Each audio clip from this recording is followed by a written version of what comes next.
31వ డివిజన్లో టీడీపీ కుటుంబ సభ్యుల ఆధ్వర్యంలో ముగ్గుల పోటీలు, సంక్రాంతి సంబరాలు ఘనంగా జరిగాయి.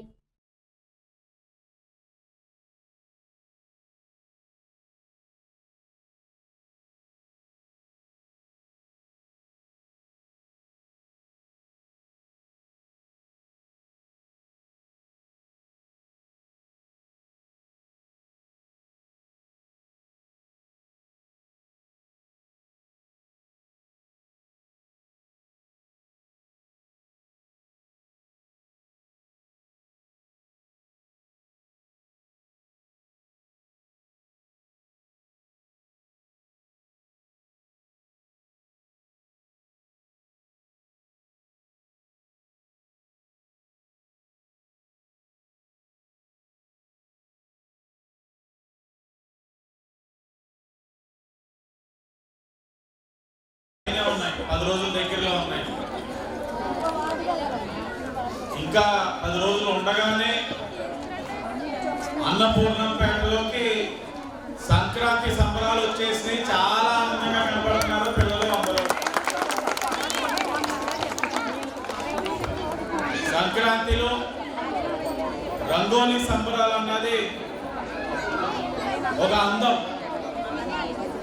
అలాగే రంగోలి పోటీలు అన్నది మన సంస్కృతి సాంప్రదాయం.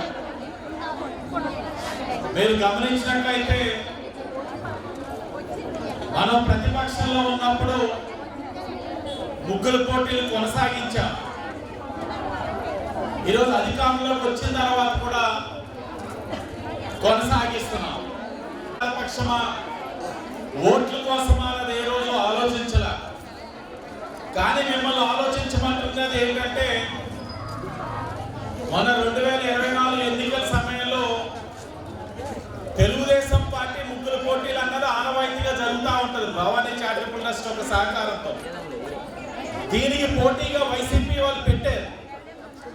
కిందటి సంవత్సరం వాళ్ళు పెట్టారా ముగ్గుల పోటీలు? ఈ సంవత్సరం కానీ 2029 ఎన్నికల సమయంలో మాత్రం కంపల్సరీగా పెడతారు. ఎందుకంటే వాళ్ళకి ఓట్లు కావాలి. అప్పారావు గారు ఎమ్మెల్సీ అయ్యారు, భవానీ గారు ఎమ్మెల్యే అయ్యారు, ఆల్రెడీ మన ప్రియతమ నాయకుడు ఆల్రెడీ శ్రీనివాసరావు ఎమ్మెల్యే అయ్యారు. ఇట్లాంటి కుటుంబం ఎక్కడ ఉండదు, ఎక్కడైనా రేపు అనమాట. 101 ఎక్కడ కనిపిస్తుంటుంది. కుటుంబంలో అందరూ కూడా అందరూ తెలుసు, అనుమతిస్తున్న వాళ్ళందరూ తెలుసు, వాళ్ళు పనులు చేయించుకుంటున్నారు, చేయించుకున్న వాళ్ళందరికీ తెలుసు. ఆల్రెడీ వారి కుటుంబం ఈ రోజున రాజమండ్రి కోటి నాయకులకి పెద్ద వెన్ను పనులు చెప్పడం ఎట్లాంటి అతిశయోక్తి లేదు. 200 పైగా ముగ్గుల పోటీలు పెట్టి ఆదిరెడ్డి ఆడపడుచులందరినీ పిలిచి ముగ్గులు పెట్టించి 70